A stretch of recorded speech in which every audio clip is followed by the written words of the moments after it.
Blog content is pretty much dead in e-commerce SEO. I've moved on to category pages, merchant center, more internal links, more backlinks, all that good stuff. But there are still 4 blog formats that I'm using pretty regularly in 2025, and I'm still generating insane results with them. So today I'm going to break down exactly what those 4 are, as well as give you content templates and walk you through examples of each of them. Let's get to it.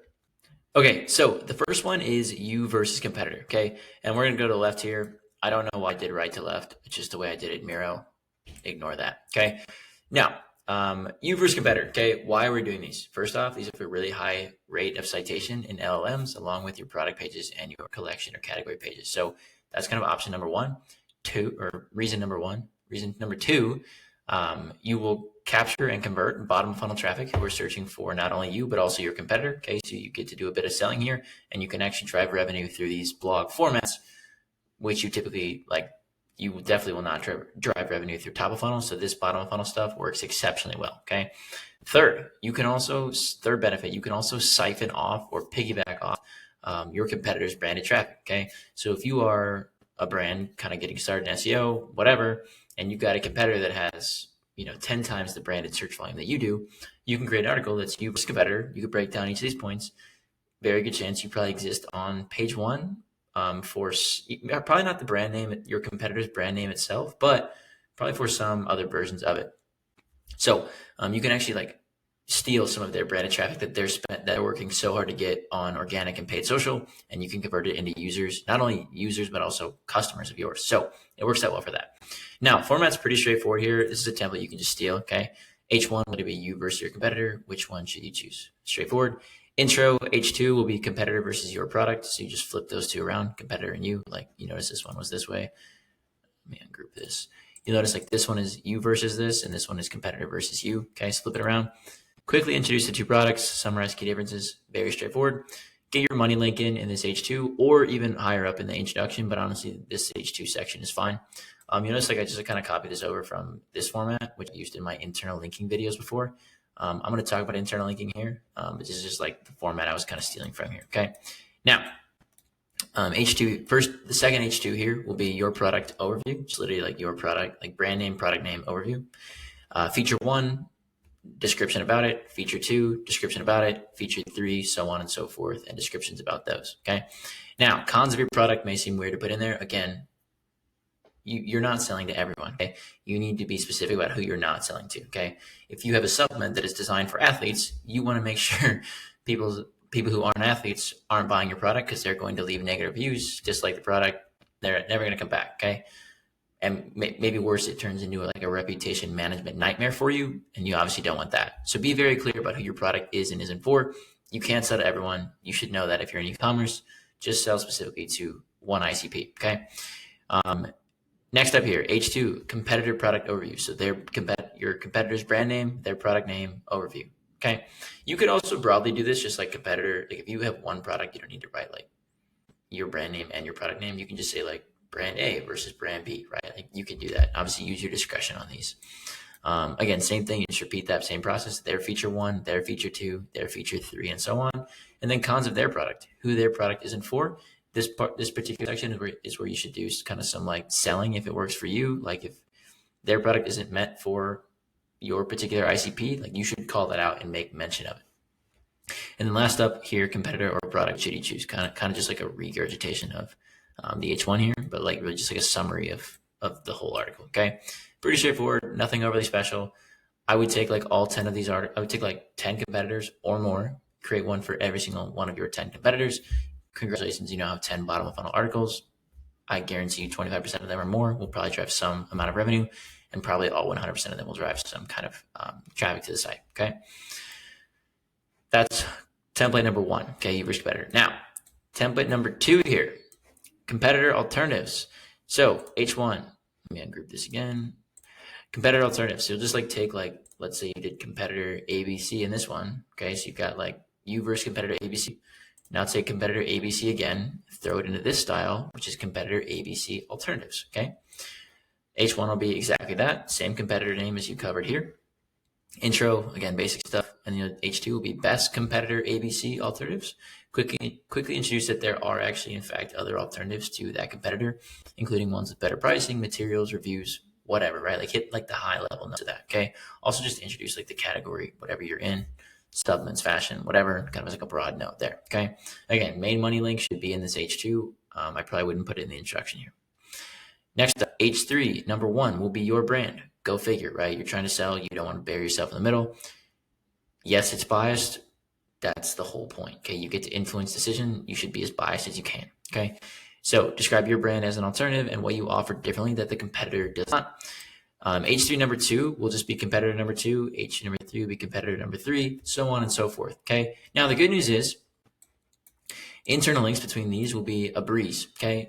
Let's say you have 10 competitors. You write 10 articles that are you versus competitor 1, you versus competitor 2, you versus competitor 3. Great. Take competitor 1, 2, 3, 4, 5, all the way through 10. Create an article for each of them here. Congrats. Now you went from 10 articles on 10 competitors to 20 articles on those same 10 competitors. You'll always leave yourself in the number 1 spot right here. Okay. That should be obvious. Always be in the number 1 spot. However, for numbers 2 through 10, or however long your listicle ends up getting, you can just like flip, you can like rotate the other ones out. Now you will have to spin content for these descriptions. They should not all be identical for every other competitor, but like you can use ChatGPT to spin that pretty easily. But like if I say like, oh, here's competitor 3, like you can also link in this section to competitor 3's or you versus competitor 3's article. Okay. So there's a lot of internal linking that'll be happening here on these articles, and they will all start to band together pretty well. Okay. Again, I'm not going to be I'm not using like this diagram. I don't have the space for it, quite frankly, nor the patience to build out every internal link in this diagram. But again, just like note internal links between them. Okay. Third one here will be best product category. Okay. First note here, whether you create a collection or a blog article will depend on the SERP itself. Okay. If the top 3 results when you search best product category are category or collection pages, create a collection or category page. If they're blogs, create a blog. Simple as that. Okay. Don't create both. You don't need a best, like I just made this example up, like you don't need a best eye serums for women over 50 collection and a best eye serums for women over 50 blog. You just need one of them. Okay. Important to note, like this actually may vary within your products. Like maybe in eye serums, I need a collection page, but maybe assuming I sell it, like, I don't know, some kind of like hairspray, for example, like maybe I need a blog post, right? Like it can vary across your own product categories or your own like niche, like beauty or fashion or whatever. So just be aware of that. Anyway, introduction, pretty straightforward. Introduce the product type, the ICP, the category, whoever you're talking to, what they're looking for, and then just get into the list. Okay. Number 1, again, will be your brand. Number 2, and the next stage 3 will be competitor number 2. These 2 pieces of content will look very similar. However, they will kind of focus on they will focus on different intents, different types of intent. Okay. But like you can use the same, like this description can be spun over here pretty quickly. And like, it can say the same thing, just got to be worded differently to avoid duplicate content issues, or like, you probably won't run into cannibalization here just because like the intent is so different. But in any case, I would not just copy paste this description over to this description, like spin it up, speak a little bit more to kind of the main title, right? Like tie the descriptions back to kind of the main point of the article. Okay. Again, just repeat this down for as many competitors as you want to add in that best of. Internal links, obviously over to this one. And then this last one here is the buying guides. This is 4th and final format I'm like actually sticking with. So this, there's one more actually. I want to put on this list. So I'll just hit pause and add the next one in. But anyway, category buying guide, pretty straightforward here. Introduction, quickly introduce the product category. Again, you guys know what an intro is. I don't need to regurgitate that.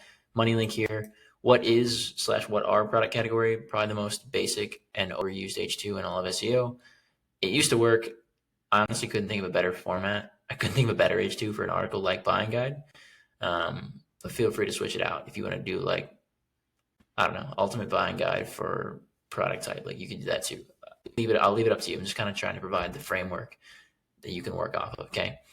Briefly explain what the product category includes and its typical use cases. Next, H2, who should buy actually the product category? Type of customer 1, type of customer 2, type of customer 3.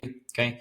ChatGPT, I use this to just give me some ideas, and it took it from my last video, which is on the windbreakers. So, which is funny, but any case, like just like briefly describe like the best people for this, right? Like, and be specific, okay? Like, you can even invent, like, I know people who do these kinds of articles and brands who do these kinds of things, and they'll invent like a real person or like an acronym for their brand name. It's like, this is Joe. He's 28. He works out 6 days a week, blah, blah, blah. Like, be specific, and people will like ironically like attach onto that, and like you've got a higher chance of conversion. So think about that. Next stage 2 here is what to consider when buying product category. This is a very basic table I whipped up. I couldn't figure out how to remove the 4th column on Miro. So if you think of a 4th column you want to add in here, great. If not, make it a 3-column table. And again, you can do more than 3 features. I just didn't for the spacing. But you could do 10 features if you want, right? And you can, of course, go down and like expand on each of those features below this, or you can leave it as a table. Like, you can even do bullet points or like a secondary H3 section. Any of those things work. Tables good though. Tables good. Tables have pretty high conversion, so I would use them. And then best product category, H3 number 1, which should be your product name. And then basically like this bottom of the article will look, you can pretty much draw it almost directly from here and just use spin tags. Okay, so pretty straightforward there.